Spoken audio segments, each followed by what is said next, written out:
उमेर Khan member हैं, सदस्य हैं जमायत उलमाए हिंद के, वो हमारे साथ है। राशिद शरीफ है president south India Muslim personal law board के हैदराबाद से, वो हमारे साथ जुड़ रहे हैं। लेकिन उमेर खान, पहले मैं आपसे जानना चाहता हूं, ये फतवा जायज क्यों है आपकी नजर में? देखिए, ये जाए, इनको कोई नहीं रोकता है, व्यक्तिगत तौर पर जाए, लेकिन ये इस्लाम का चोला पहन करके जिस तरह से जा रहे हैं और इस्लाम का मखोटा ओढ़ करके ये जा रहे हैं, इससे पूरे मुस्लिम समाज की तौहीन हुई है। और हमारे यहाँ कुरान पाक में साफ साफ ऐसे लोगों को मुनाफिक कहा गया है। ये इमाम ऑर्गेनाइजेशन के सदर तो हैं, लेकिन ऐसे लोगों को, अगर इमाम ऑर्गेनाइजेशन के अगर ये सदर होंगे तो मुस्लिम समाज में क्या मैसेज जाएगा? पूरा हिंदुस्तान का मुसलमान इस मस्जिद से अपनी आस्था के साथ जुड़ा हुआ था। सुप्रीम कोर्ट का जो भी फैसला आया, मुसलमानों ने उसको एक्सेप्ट किया, कबूल किया, लेकिन उसमें कार्यक्रम में जाकर के इन्होंने जले पर नमक छिड़कने का काम किया है, पूरे मुस्लिम समाज को अपमानित करने का काम किया है। इससे हमें काफी पीड़ा हुई है, काफी तकलीफ पहुंची है। और इन्होंने जो किया है, इसको कुरान करीम में ऐसे लोगों को मुनाफिक कहा गया है और कहा गया है कि वला तावनु अलल बिर्रि वत्तक़वा वला तावनु अलल इस्मि भारत के हैं वो मुसलमान, वो भारत के हैं मुसलमान कि भारत के नहीं है वो मुसलमान, या कहीं विदेश से आए भारत में? भारतीय है कि भारतीय नहीं है? और भारत के भारतीय, और हम भी भारतीय हैं और फख्र से कहते हैं कि हम भारतीय मुसलमान हैं, लेकिन हमें विरोध का अधिकार है। और नहीं, आप भारतीय पहले हैं कि मुसलमान पहले हैं? आप भारतीय पहले हैं कि मुसलमान पहले हैं? भारतीय संविधान ने मुझे अधिकार दिया है कि मैं अपने मजहब पे रहते हुए आर्टिकल 25, 26, 27, 28, 29 मुझे अधिकार देता है इस बात का। ये आर्टिकल 25, 26, 27, 28, 29 आपको अधिकार देता है फतवा जारी करने के लिए? देखिए, ये मेरा मजहब का मामला है और वो मेरे मजहब से जुड़े हुए हैं। अगर वो मजहब के अगेंस्ट जा रहे हैं तो उनके खिलाफ हमारे जमीयत उलमा हिंद के जो महमूद मदनी है, उन्होंने साफ कहा था कि जमीयत का कोई भी मेंबर और मुसलमान कोई भी इस तरह के कार्यक्रम में न जाए। अगर वो जाएगा तो उसके खिलाफ कार्रवाई होगी। क्या कार्रवाई करेंगे आप उनके खिलाफ?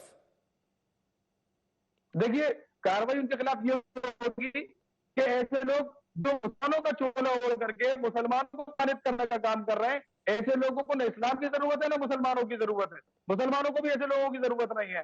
तो ये कौन डिसाइड करेगा कि कौन असली मुसलमान है, कौन असली मुसलमान नहीं है? जमीयत उलमा हिंद डिसाइड करेगी। लेकिन राशिद शरीफ भी हमारे साथ जुड़ रहे हैं, south India Muslim personal law board के आप अध्यक्ष है। राशिद शरीफ साहब, क्या आपका भी यही मानना है कि इन्होंने गलत किया, डॉक्टर इलियासी ने, श्री राम जन्मभूमि अयोध्या जाकर?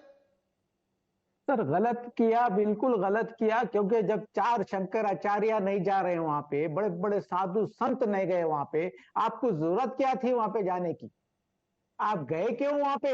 ये 4 शंकराचार्य वाली बात आपको मालूम है ना? ये शुरू में ये अनर्गल बातें की गई थी। चारों शंकराचार्य ने कहा कि बहुत बहुत अच्छा हो रहा है कि श्री राम मंदिर बन रहा है। बहुत बहुत अच्छा हो रहा तो जाना था ना सर, क्या वजह से नहीं गए? बराबर जाना था। आज अगर हमारे मौलाना इलियास साहब जाके वहां पे, वाकई है तो मुसलमानों को तकलीफ हुई, वहां पे डिस्प्यूट है, सालों साल से चल रहा, ऑलरेडी है सो हम धोखा खाए सो है, ऑलरेडी हम है सो वहां पे सो हमारे ऊपर जुल्म हुआ सो है, हमारी मस्जिद शहीद कर दी सो है, उसके ऊपर आप जाके वहां पे लोगों के साथ हम चलो जो जजमेंट आया सुप्रीम कोर्ट का उसको हम एग्री करें, आस्था का मामला छोड़ दिए, आपको जाके तमाशे करने की क्या? अब आपको पता चला जब सुप्रीम कोर्ट ने बोल दिया डिस्प्यूट खत्म, तो डिस्प्यूट खत्म। राम मंदिर के बारे में कोई अगेंस्ट नहीं है, कोई रैली नहीं निकले, कोई ऐसा इस तरीके से कोई मौलाना को चलो बनता है बन जाए तो होगा काम, चलो जज हमारा सुप्रीम कोर्ट का जजमेंट था, मान लिया, किससे खत्म करे? इस तरीके से आप अगर हिंदू और मुसलमान गले मिलकर रहे तो आपकी दुकान बंद हो जाती है। आप इतना टेंशन में क्यों आते हैं? चलिए उमेर खान से इसका जवाब लेते हैं। और हमारे साथ कुछ ऐसे भी लोग अभी ज्वाइन कर रहे हैं जो आपको का विरोध करते हैं, उनकी भी मैं आपको आवाजें सुनवाऊंगा। लेकिन मैं उमेर खान आपसे जानना चाहता हूं, इसमें गलत क्या है जब सुप्रीम कोर्ट ने बोल दिया कि इस भूमि पर एक राम मंदिर बनेगा, राम मंदिर बन गया, अब अगर डॉक्टर इलियासी वहां गए तो आपके पेट में दर्द क्यों हो गया? मस्जिद के लिए जाना था साहब, मस्जिद के लिए जाना था, वो जाए 100 बार जाए, लेकिन इस्लाम का मखोटा पहन करके और इमाम ऑर्गेनाइजेशन के सदर बन करके न जाए, क्यों? व्यक्तिगत तौर पर जाए, इस्लाम इजाजत नहीं देता इसकी। अगर अच्छा, आपने कहा अभी सामाजिक सौहार्द की बात की आपने, मोदी जी को जब टोपी उड़ाने की बात की गई तो उन्होंने टोपी नहीं ओढ़ी। योगी जी से जब कहा गया टोपी ओढ़ लीजिए तो टोपी नहीं ओढ़ी उन्होंने। तो अब वो भी तो सौहार्द का मुजाहिरा करें, वो तो सीएम है प्रदेश के, उनके लिए तो जितनी भी 20 करोड़ जनता उत्तर प्रदेश की सब एक समान है, लेकिन उन्होंने टोपी ओढ़ने से मना कर दिया। मोदी जी 1.25 अरब और देखिए वो उनकी पार्टी के लोग इसका उत्तर देंगे, लेकिन क्योंकि वो भारत के प्रधानमंत्री हैं, आपको मालूम है ना जी, जी। कि कितने घर दिए गए, कितनी उज्ज्वला योजना के तहत गैस दी गई, और कोई भी स्कीम का अगर नतीजा होता है तो वह धर्म देखकर नहीं होता है। तो आपकी दृष्टि में हर चीज धर्म देखकर क्यों होती है? आप भारतीयों की तरह नहीं सोच सकते? हमें यह भी पता है और देश पहले नहीं सोच सकते आप? आज गिरिराज जी कह रहे थे कि अयोध्या तो झांकी है और मथुरा और काशी बाकी है। तो ये सब हमारे साथ हो रहा है, इस देश में रह करके हो रहा है। हमारी मस्जिदों के नीचे ही मंदिर सारे निकल रहे हैं और उसको प्रमोट करने के लिए उमर इलियासी वहां जाते हैं और ये कहते हैं कि अगर सामाजिक सौहार्द का कोर्ट, जी आप भी कोर्ट जाइए, वो अगर दूसरा पक्ष कोर्ट जा रहा है आप भी कोर्ट जाइए। आप ये फतवा क्यों जारी कर देते हैं? ये फतवा क्यों जारी हो जाता है? डराने धमकाने के लिए क्या कब तक डरा धमका के रहेंगे इस देश में?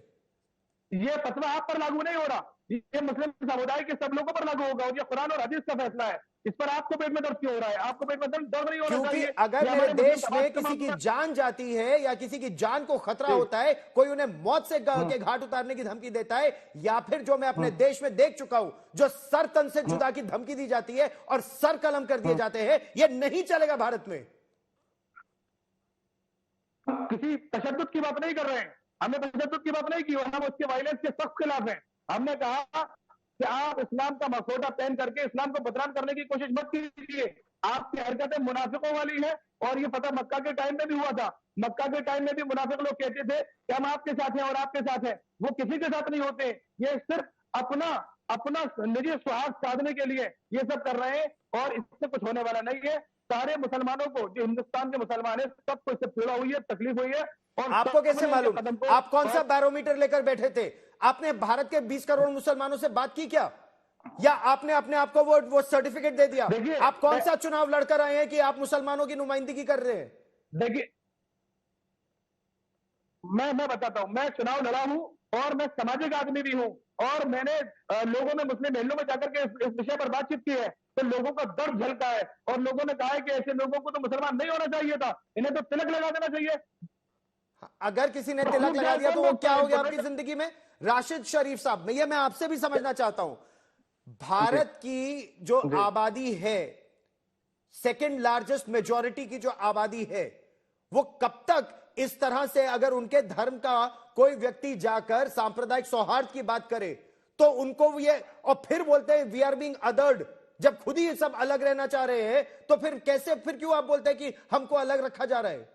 कोई अलग नहीं रहना चाहते सर। दीपावली में मेरे दोस्त आए, मैं उनको जाके मुबारकबाद पेश करता हूँ। दशहरा में जाता हूँ, उनके पास जाता हूँ। बदकम्मा होता हमारे तेलंगाना में, बदकम्मा जाके उनको मुबारकबाद देता हूँ। वो लोग मेरे पास रमजान आके मुबारकबाद देते हैं, बकरीद आके मुबारकबाद। कौन बोला अलग है? तो जब सभी लोग मिलजुल कर रह रहे हैं, और यही भारत की सबसे बड़ी शक्ति है, एक है, हमेशा एक रहना चाहते। इस तरीके के जो हथकंडे जो अपनाए जाते ना सर, उससे हर को तकलीफ होती। इस तरीके से नहीं करना चाहिए। अगर मैं तो बोलूं कि दारू देवों का फतवा लगना चाहिए इनको तो।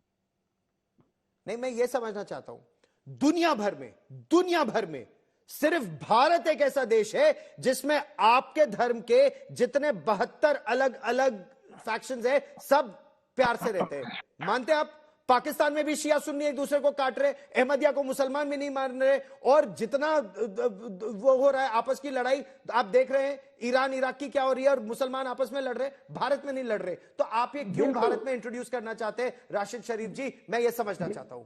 बिल्कुल सर, इस ऐसे लोगों की वजह से लफड़े होते हैं, ऐसे लोगों की तरफ से झगड़े होते हैं। आज देखो आप, मैं बता रहा हूं, 4 शंकराचार्य नहीं गए, आपको क्या जरूरत? अगर आप नहीं, हमने उन शंकराचार्यों से पूछा, उनका इंटरव्यू किया है। नहीं सर, सुनिए से, तमाम जमातों से आप मशवरा करते हैं तो वो उनको जाने नहीं देते। हम उनको यही बताते हैं कि भाई हमारा हिंदू भाई खुश है, अगर रामलला का है तो इनागुरेशन हो रहा है, कर ले जाओ। हम क्या उनके ऐसा बात करेंगे जाके? तो अगर हमारी खुशी में इलियासी साहब शामिल हो गए तो आपको दुख हो गया? नहीं सर, ये दुख, ये आप इधर टर्न मत मारिए। कि ये इलियासी साहब जो है इससे पहले भी करे सो काम नहीं है। 2 रकात जमात के इनको इमाम बोल के बोला गया, ये पहली बार नहीं है। इनको बी टीम बोला गया, ये पहली बार नहीं है। तो इस तरीके से नहीं करना चाहिए सर। सब मिलके एक दूसरे के साथ भाई है, हिंदू मुसलमान एक दूसरे के भाई है। ऐसी जगह पे जाके अगर फिरका करेंगे, ऐसी जगह पे जाके फतवे इनके नाम पे होंगे, तकलीफ तो हमारे को भी होगी ना सर। नहीं, ये मुझे समझ नहीं आई। मुझे आपकी ये तकलीफ तो कतई समझ नहीं आ रही, बिल्कुल समझ नहीं आ रही उमेर खान, ये तकलीफ। क्योंकि अगर हम लोग अपने मंदिर में कहीं कोई सभी मिलकर बैठे, 4 आदमी आए, हम बड़े प्रसन्न होते हैं। आपके त्योहार में हम लोग आए, आपको भी प्रसन्न होना चाहिए। हमारे यहां तो फिर कोई नहीं बोलेगा कि अरे ये क्या हो गया, वो क्या हो गया। क्यों इसकी क्या, उमेर खान इसकी जरूरत क्या है भारत में, अगर सब मिलजुल कर रह रहे हैं। सर आपके यहाँ, हेलो जी जी जी जी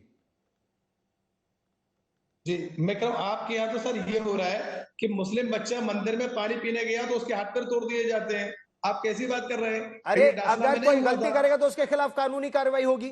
फतवा तो नहीं जारी हो रहा, पुलिस एक्शन लेगी अगर कोई तो गलत वही काम तो मैं करेगा। कह रहा हूँ। भारत संविधान से कानूनी चलेगा, कार्रवाई- भारत कानून से चलेगा, भारत फतवा पे तो नहीं चलेगा ना। नहीं तो फतवा आप पर तो नहीं दिया जा रहा, आपसे तो मतलब नहीं है। मेरे समाज का मैटर है, मैं अपने समाज को लीड कर रहा हूँ, मैं अपने मतलब समाज आपका को समाज dominate कर रहा अलग हूँ। है, आपका समाज वृहद भारत से अलग है, ये कह रहे हैं आप। कॉन्स्टिट्यूशन ने मुझे राइट दिया है, कॉन्स्टिट्यूशन ने मुझे राइट दिया है कि मैं हिंदुस्तान के संविधान में रहते हुए अपने मजहब पर अमल करूं। मुस्लिम पर्सनल लॉ बोर्ड है, हिंदू पर्सनल लॉ बोर्ड है, सिख पर्सनल लॉ बोर्ड है। तो उसके अंदर अगर कुछ लोग लफड़ा पैदा करने की कोशिश कर रहे हैं, लफड़ा समाज कौन को पैदा बांटने कर का रहे हैं? काम कर इलियासी हैं, साहब अपने जो निजी भाईचारा स्वार्थ के दिखा लिए। रहे हैं, वो लफड़ा पैदा कर रहे हैं या आप लफड़ा कर रहे हैं जो उन पर फतवा लफड़ा जारी कर रहे हैं? अच्छा एक मिनट, नहीं, अगर अगर अगर हम लफड़ा पैदा कर रहे होते तो ज्यादा लोग जाते और कम लोग न जाते। एक आदमी वहां जाकर के अपने निजी स्वार्थ साधने की कोशिश कर रहा है और आप पूरे मुसलमानों को उसको तरफ करते रहे कि सारे मुसलमान जो इस तरफ है। आप जाइए महलों में, देखिए मुसलमानों की क्या पीड़ा है। सुप्रीम कोर्ट ने कहा कि ये साबित हो गया है कि सुनिए ना, मस्जिद कितने मुसलमानों ने नहीं बनाई गई। भजन गाए, कितने मुसलमानों ने भाईचारे के संदेश दिए, क्योंकि सब अपने आप को पहले भारतीय मानते हैं, है ना, पहले भारतीय है ना। बिल्कुल क्यों भाई उमेर खान साहब, आप अपने आप को भारतीय, पहले भारतीय बिल्कुल। मानते हैं कि नहीं मानते हैं? बिल्कुल मानते हैं, बिल्कुल मानते हैं। राशिद शरीफ साहब, आप अपने आप को भारतीय तो मानते हैं ना? You are Indian first. 100% मानते सर। सर कौन बोला नहीं मानते? Where is the problem? कौन बताया नहीं मानते? Where is the problem sir? मैं तो यहां तक के बताता हूं कि हिंदुस्तान पे पहला हक हमारा है, क्योंकि हमारे जितने भी बुजुर्ग है आजादी में शहीद हुए सो है। ये चीज नहीं सर, ये मत बोलिएगा, पहला हक आपका नहीं है सर, हर भारतवासी का बराबर का हक है। तो भारतीय है या नहीं सर है? जी एक चीज, भारत हर भारतवासी का बराबर का हक है, किसी का 100% पहला नहीं है। और सिर्फ आपके लोग नहीं शहीद हुए स्वतंत्रता संग्राम में, ये आप समझ लीजिए, सभी हुए हैं, इसीलिए ये देश स्वतंत्र हुआ है। ये सब पालना बंद कर दीजिए अपने दिमाग में कि फला पहले। शहीद हुए तो मौलाना मौलवी हुए सर। सबसे ज्यादा शहीद जो हुए मौलाना मौलवी हुए। इंडिया गेट पर जाकर आपको पता चल जाएगा। इंडिया गेट में, हेलो, एक तो इसीलिए ना सर पढ़ लेना चाहिए। इंडिया गेट में शहीदों के नाम जो है ना, वो एंग्लो अफगान वॉर और फर्स्ट वर्ल्ड वॉर में जो भारतीय मारे गए थे उनके नाम है। सर थोड़ा पढ़ के आया कीजिए, केवल इस तरह की अनर्गल बातें ना किया कीजिए। उसमें 86,000 भारतीय शहीद हुए थे, 86,000, महज 13,000 नाम है। Sir you know, let's talk facts. Facts पे बात करेंगे तो आपको पता चलेगा, जो आप अनर्गल बातें अपने मन में डालते हैं और अपनी भावी पीढ़ियों में डालते हैं, उससे देश का नुकसान होता है। इंडिया गेट में फर्स्ट वर्ल्ड वॉर और एंग्लो अफगान वॉर के नाम है। लटके नहीं, कोई शहीद हुए नहीं, किसी को फांसी नहीं हुई। नहीं हुई, सभी उसमें शामिल थे और वो भारत के लिए लड़े थे, किसी हिंदुस्तान या किसी और स्थान के, मतलब अपने देश के लिए लड़े थे। खैर, आप जुड़े मेरे साथ, बहुत बहुत धन्यवाद।